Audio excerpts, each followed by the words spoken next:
Your paycheck lands on a Friday.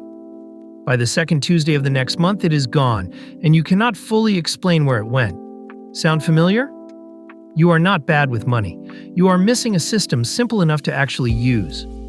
The fix is not another budgeting app or a spreadsheet with 40 categories. It is 3 numbers. Stick with me for the next few minutes, and you will know exactly how to split any paycheck, no matter what you earn.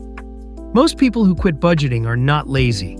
They tried a system that demanded tracking every latte, every gas station stop, every stray $5 forever. That kind of vigilance burns out fast. 20 categories, daily logging, constant guilt when you slip.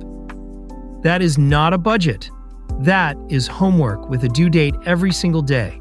No wonder it does not last past February. What actually works is a structure so simple you can hold it in your head.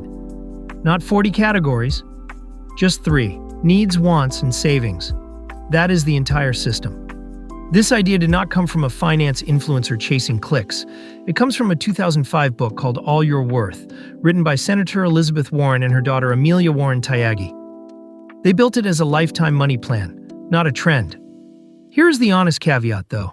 This rule is a starting point, not a law carved in stone. Your income, your city, your debt load, all of it will nudge these numbers around, and that is fine. One more thing before we get to the math. This applies to your take-home pay, the amount that actually lands in your account after taxes, not your salary on paper. You cannot budget money the government already took. So let us break down the 3 buckets themselves, one at a time. Once you see them clearly, you will never look at a paycheck the same way again. 50% goes to needs.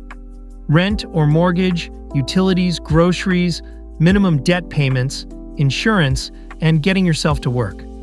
These are the bills that keep the lights on and you employed. Nothing glamorous, just essential. 30% goes to wants. Dinners out, streaming subscriptions, a new pair of shoes, weekend plans with friends. This is the bucket that makes life enjoyable, and yes, it deserves real room in your budget. 20% goes to savings and debt. Your emergency fund, retirement contributions, or extra payments toward debt beyond the minimum. This is the smallest slice, but over time, it becomes the most powerful one. Let us make this real with actual numbers. Say your take-home pay is $4,000 a month. Under this rule, $2,000 goes to needs, $1,200 goes to wants, and $800 goes to savings or debt. That is it. 3 numbers, 10 minutes of math, and you already know where every dollar of that paycheck should live. No apps required. Earning less does not change the method, only the size of the piles. On a $2,800 paycheck, that becomes $1,400 for needs, $840 for wants, and $560 for savings or debt. Same formula, smaller numbers. Notice what is missing here. No dining out category, no separate coffee budget, no line item for haircuts. Just 3 buckets, and you decide the details inside each one. Now, if you live somewhere rent alone eats 60% of your paycheck, this rule will bend. Your needs bucket might genuinely need to be 55 or 60% for a while, and that is not failure, that is reality. If you are carrying high-interest debt, it often makes sense to push more than 20% toward paying it down, even if that means the wants bucket shrinks for a season. Progress there compounds too, just in reverse of interest working against you. Think of the flexibility as a feature, not a flaw. A rigid rule breaks the first time life gets complicated. A flexible one survives a rent increase, a new baby, or a job change. Let us talk about why that 20% bucket matters more than it looks. Money set aside consistently does not grow in a straight line. It grows slowly at first, then faster, because of something called compound interest. Picture setting aside $50 a week, about the cost of a couple of takeout dinners. On its own, that feels small. Left alone and growing steadily for 20 or 30 years, that habit becomes something far larger than the sum of what you put in. We are not promising a specific return here, and no one honestly can. What we are promising is the principle. Consistency, given enough time, does the heavy lifting that no single big paycheck ever could. Here's your one step for this week.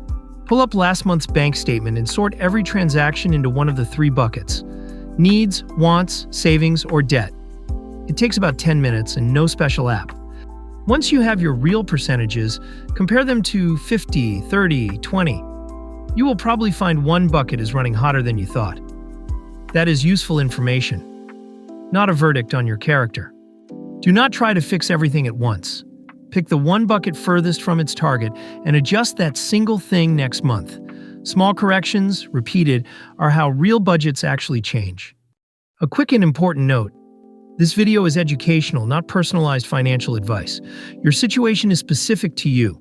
So for major decisions, talk to a qualified financial professional who knows your full picture. 3 numbers: 50 for needs, 30 for wants, 20 for savings or debt. Apply it to what actually lands in your account. Adjust it as your life changes, and let it run quietly in the background of every paycheck. This will not make you rich by next month, and it is not supposed to. What it does is remove the guesswork, one paycheck at a time, so that 10 years from now the progress feels obvious instead of accidental. If this gave you a clearer way to think about your own paycheck, share it with someone who needs it, and subscribe to Money Compass for more simple, honest tools for building real financial steadiness.